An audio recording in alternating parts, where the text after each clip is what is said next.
नमस्कार दोस्तों। पुरुषार्थ और आश्रम, भारत की आश्रम व्यवस्था, ये दो शब्द ऐसे हैं जो आप सबने कभी न कभी सुनी होगी। लेकिन ये प्राचीन भारतीयों की कितनी अभिनव सोच थी, कितने इनोवेटिव आइडियाज ये थे, इस पे शायद हो सकता है कि आपने कभी रुक के न सोचा हो। गाहे बगाए आप बैठे होंगे कभी, तो आपके मन में कुछ विचार कौधे होंगे कि हमारे जीवन का उद्देश्य क्या है। हम यहाँ यदि जन्म लिए हैं तो कुछ कार्य है, कुछ पद्धतियाँ हैं या कुछ उद्देश्य है जिसको पाना है, या यूं ही बस पैदा होना, कमाना और अंत में मर जाना। हो सकता है कि बहुत सारे लोग ये सब सोचे बिना ही पूरा जीवन बिता ले जाए, लेकिन आप एक प्रबुद्ध नागरिक, प्रबुद्ध व्यक्ति होने के नाते इस बात को जरूर ही सोचे होंगे, तभी इस वीडियो पे आप रुके हैं, आगे सोच रहे हैं।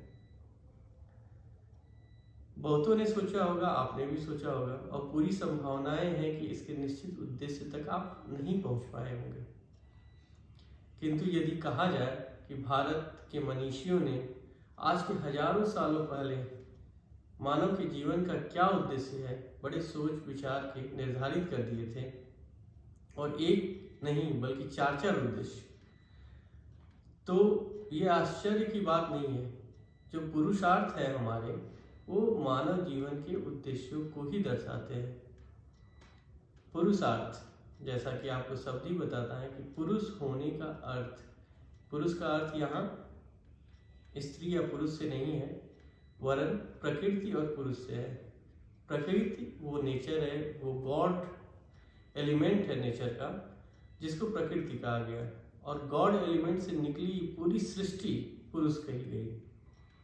माना गया कि सृष्टि का संचालन प्रकृति और पुरुष के आपसी समन्वय से होता है।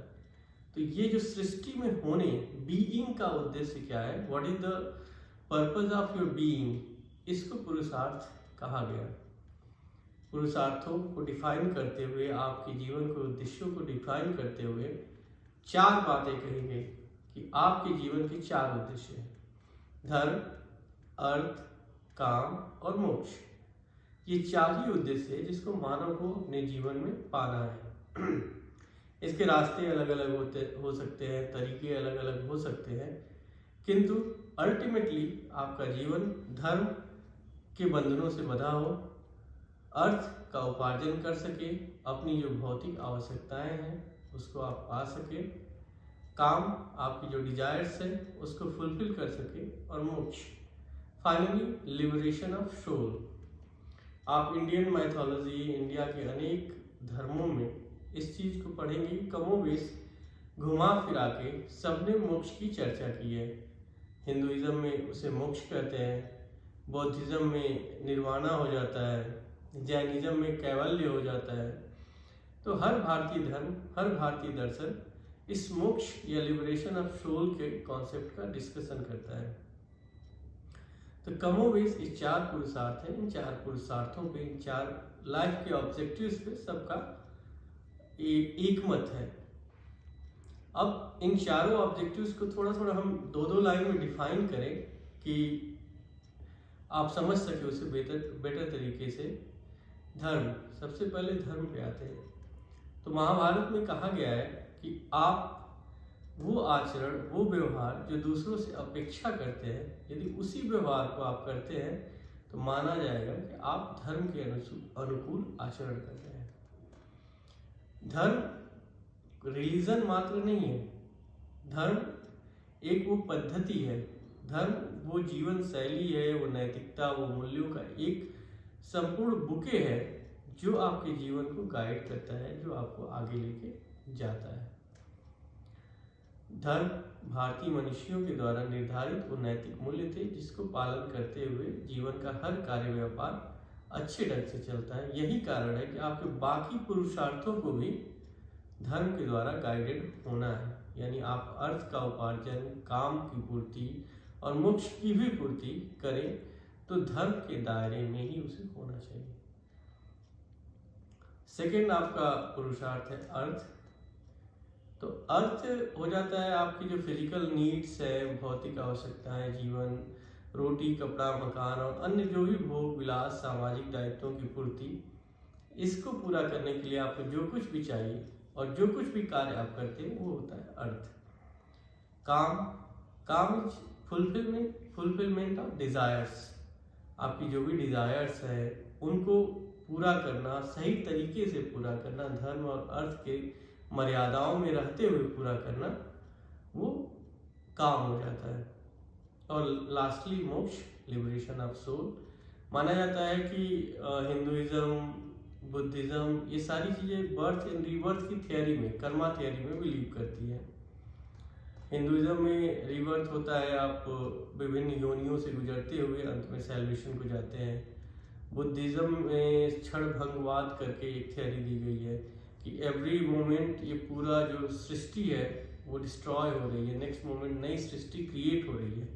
यानी every moment this whole nature, you as a personality, is being destroyed and on the next moment everything is created.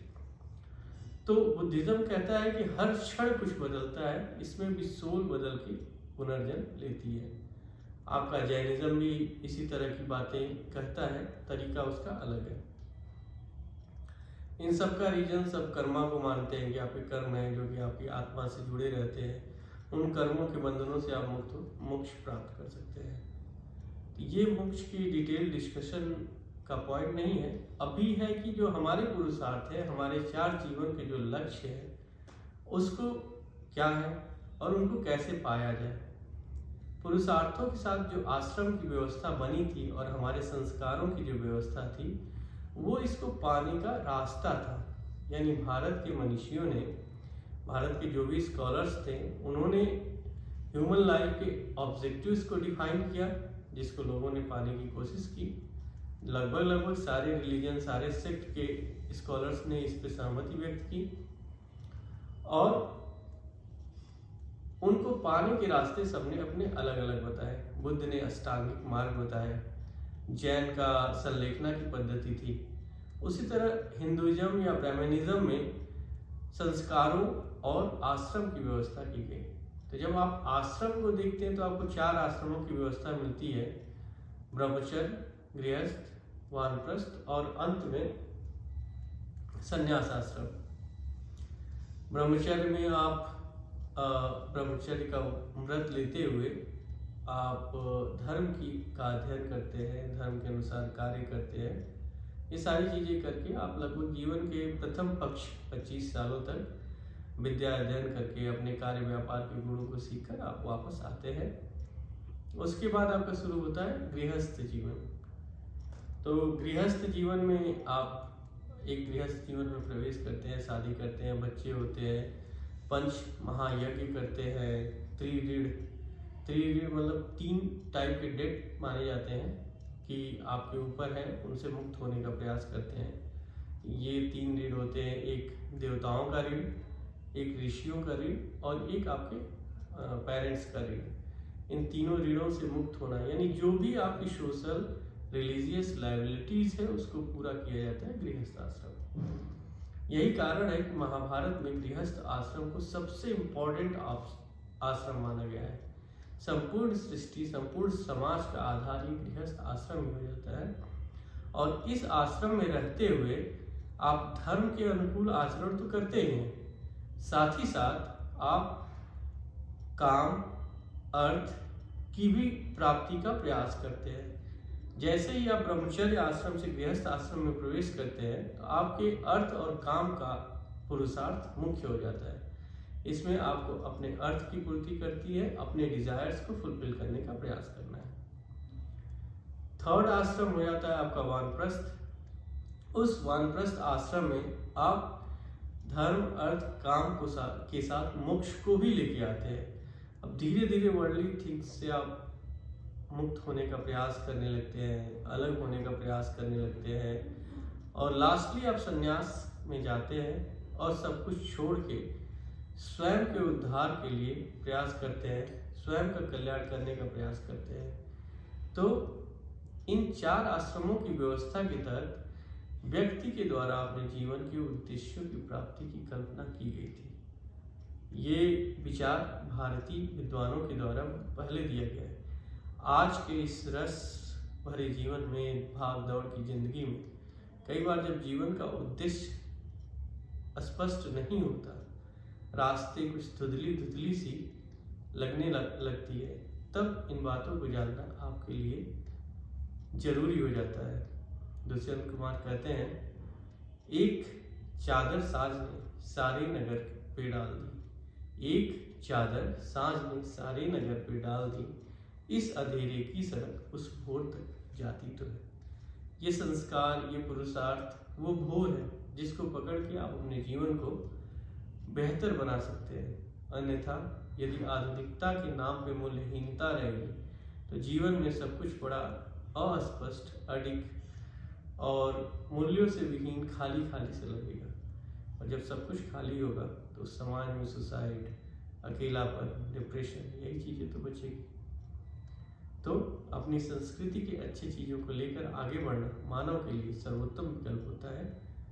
इसी के साथ हम इस वीडियो में आपसे विदा लेना चाहेंगे। धन्यवाद।